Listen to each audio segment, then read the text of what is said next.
네, 안녕하세요. 부산부동산 서입니다. 9월 9일 일일 브리핑 해보도록 하겠습니다. 혼자 컴퓨터 앞에 앉아서 한 5시간 정도 작업하고, 방송을 거의 한 2시간 반째 지금 찍고 있는데, 목소리 조금 톤을 낮춰서 말씀을 드릴게요. 9월 9일 일일 브리핑 해보도록 하겠습니다. 집값 상승 제한적, 스태그플레이션 상황, 네. 그 영상 한번 참고로 봐주시면 좋겠고요. 왜 하필 이 상황에서 정부는 총알을 다 쓰는지, 무엇이 급한지, 상황이 좀 정리되고 나면 그때 아껴놨던 총알을 써야지 다시 급격한 상승을 유도할 수 있을 텐데, 지금 상승도 굉장히 제한적이죠. 자, 주간 거래량 굉장히 늘어나고 있습니다. 지금 막판에 이 특례 막판, 특례 막차를 타려는 움직임 때문에 거래량이 늘어나고 있는 것으로 분석하고요. 그건 주간 브리핑 내용에서 좀 더 깊이 있게 다뤄뒀으니까 그 부분 참고하면 되겠습니다. 새 정부에서 얼마나 많은 총알을 썼냐?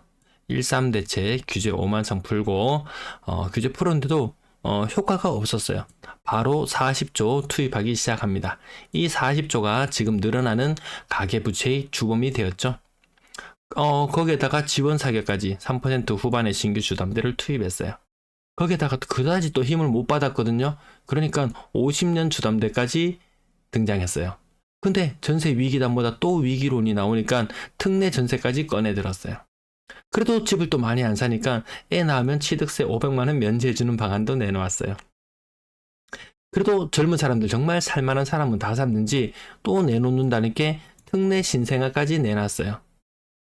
이 많은 지원 사격, 이 총알을 집값이 조금 더 조정받고 썼더라면 좋지 않았을까. 아마 상승 주장하시는 분들도 아마 비슷한 생각을 가지고 있지 않나 생각합니다.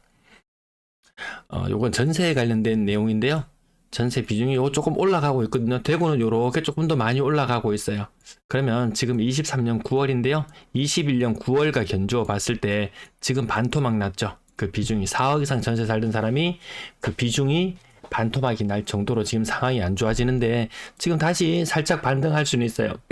왜? 갱신이나 이런 것들을 통해서 살다 보면 반등할 수도 있지만 또다시 내리막을 걸어갈 것이다. 전세 가격은 떨어질 것이다. 이 고가의 전세에 살던 사람들이 더 저가의 전세로 옮겨가는 상황. 이 상황은 현재 진행형이에요. 그래서 집값이 올라가고 싶어도 그 제한하는 폭이 있습니다. 네, 마치 유리천장 마냥 제한된 폭이 있음에도 불구하고 이 모든 것들을 다 쏘아붙더라. 뭐 지난 정부에서 부동산 뭐 규제책을 뭐 수십 차례 내놨다라고 이야기한다면 새로 들어선 정부는 이것도 굉장히 많이 풀었습니다. 이 대선 이후부터 시작해서 규제 지역 있는 거 아주 오랜 기간 동안 조정지역, 투기과열지구, 투기지역 이런 것들을 묶었던 걸 재빨리 다 풀기 시작했죠. 지금 남아있는 거 그다지 많지 않아요, 규제. 그럼에도 불구하고 못 가더라. 자, 그러면 이 스태그플레이션 상황, 제가 22년 3월 7일에 올린 영상, 대구 부동산 스터디에 가셔서 한번 살펴보시면은, 스태그플레이션이 뭔가요? 물가 상승이 일어난다. 경제 불황이 된다. 경제 불황, 스태그네이션, 경기 침체와 인플레이션, 이 두 가지를 합성한 건데요. 이 상황에서 물가는 오르지만, 물가 오르는 거 맞아요? 그래서 일반적으로 얘기할 때 물가 오르니까 집값도 오르겠지. 그거 아니더라고요. 그 스태그플레이션 관련된 영상은 과거의 영상을 참고해 주시면 좋겠고, 요 근래 들어서 우리나라는 지금 이미 스태그플레이션 상황에 접어들었다. 주류 언론에서는 다뤄지고 있지 않지만 우리는 지금 이 상황인 걸 알잖아요. 물가 상승률 높죠? 침체 상황 느끼시죠? 대부분 조금 줄일게요. 매도 물량 증가세 미쳤죠? 미쳤습니다. 전세마저 배반했어요. 월세마저 따라갑니다. 이 삼중고를 겪는 이 현상, 요 근래 제가 좀 밀고 있죠. 요걸 진짜 매일같이 요 일주일 전에 숫자는 얼만지 요 부분들을 맨날 살피고, 예. 정말 요 콩알 만한 글자들, 콩알보다 더 작은 글자들 계속 살피고 있거든요. 자, 부산 분양권 매도 물량 지난주 대비 2주 전 대비 8건 늘었어요. 8건. 특정 지역 좀 감소한 것도 있지만 전반적으로 다 멈춰있다. 부산 매수 심리 규제 해제고 해주고 돈 풀고 하면서 요런 효과를 기대했겠지만 요런 효과는 없더라. 세종시 영상 보셨죠? 먼저 반등하고 치고 올라가던 지역도 이 60이라는 벽을 뚫고 올라가줘야 되는데 40도 유지하기 어렵더라. 뚫고 올라가려면 일단 62로 올라가서 안정적으로 굳히기 하는 구간이 좀 필요한데 그게 힘들어요. 왜? 얘가 못 올라가는 이유는 매물대가 너무 강하기 때문에. 오늘 거래량 124건, 8월의 거래량은 많으면 2,400건까지도 나옵니다. 왜 이렇게 갑자기 급속도로 거래량이 증가할 수 있었냐? 특례보금자리란 8월, 9월 끝나고 나면 끝납니다. 예. 8월 말 자료까지가 나왔거든요. 9월 말 되면 돈 없습니다. 특례보금자리로. 그러니까 또 추가로 한다는 이야기는 있는데 아직 확정적인 건 아니에요. 추가로 해줬으면 좋겠다 하고 뉴스도 나오고 뭐 연구소에서 보고서도 나오곤 하는데 얘 돈 풀어준다고 다른 시중금리가 다 올라가 버리거든요. 이번 주간 거래량 605건을 돌파했어요. 이런 적은 없었어요. 특례 막차를 타기 위해서 8월달 이때 4.3조의 특례 보금자리론 대출 받아갔어요. 엄청나게 받아갔죠. 50년 주담대 끝물이다 라고 이야기했어요. 여기 조만간에 문 닫힌다 라고 이야기했어요. 미친듯이 대출 받으러 갔어요. 미친듯이 대출 받을 사람 다 받고 더 이상 대출을 안 해주면은 어떻게 되나요? 후발주자들이 집을 못 사죠. 당장 뭐 조정지역이나 이런 것들 지정만 되더라도 대출이 안 나와서 집을 못 사겠다. 이런 이야기가 나왔잖아요. 그 상황하고 똑같아지는 상황이 다음에 기다리고 있어요. 부동산 투자 하루 이틀로 쇼부 치는 거 아니죠? 승부 보는 거 아니죠? 최소 2년은 바라보고 들어가야 되는데 정말 한 치 앞도 알 수 없는 이 상황에서 크게 베팅할 필요가 과연 있을까? 이런 생각을 해봅니다. 인기 있는 아파트 몇 개를 가지고 이야기해야지 이 전체를 다 가지고 이야기하면 되겠나라고 이야기하는 자체가 부동산 시장은 한물 갖는 거라고 제가 말씀드렸죠. 예. 특정 아파트 언급되기 시작하고 뭐 신축 아파트가 좋니 이런 이야기가 언급된다는 자체가 구축은 속된 말로 허벗다. 이렇게 이야기하는 거 별반 다르지 않거든요. 상승론자 스스로 자승자박이라고 그러죠. 자기 논리에 자기가 갇히는 그런 현상들까지도 나타납니다. 가격 부분 앞부분 말씀이 길어져서 오늘은 조금 줄일게요. 뭐 특별히 뭐 가격이 더 많이 반등해서 줄인다. 뭐 이래서 제가 그러는 거 아닌가 아시죠? 이거 보시면은 뭐 요런 정도 느낌.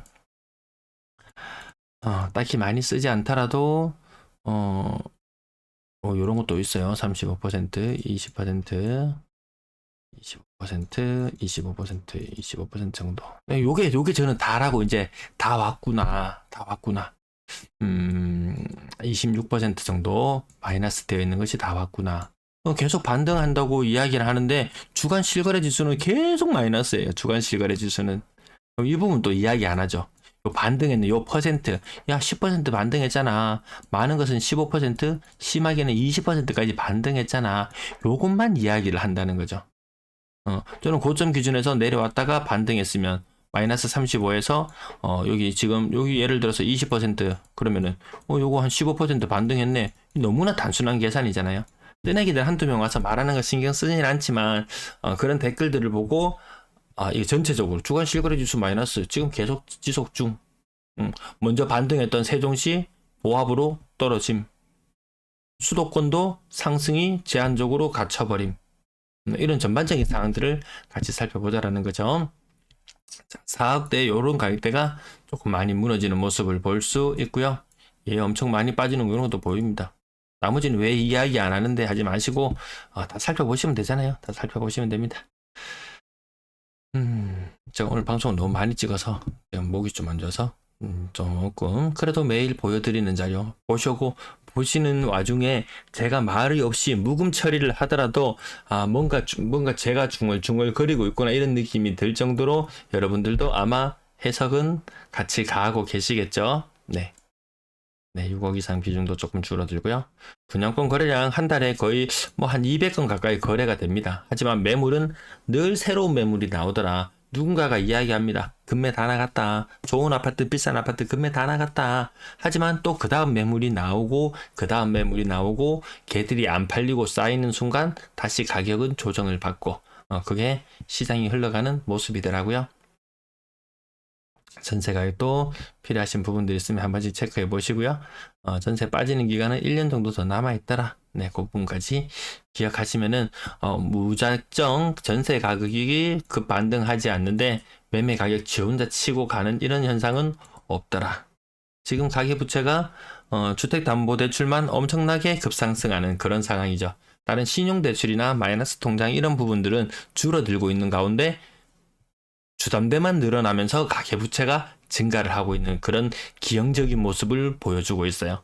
기준금리 3.5% 긴축을 한다? 이런 게 소용이 없더라. 전세 전월세 비중 세종시가 0.7, 0.8 이 수준까지 내려왔어요. 전월세 비중이.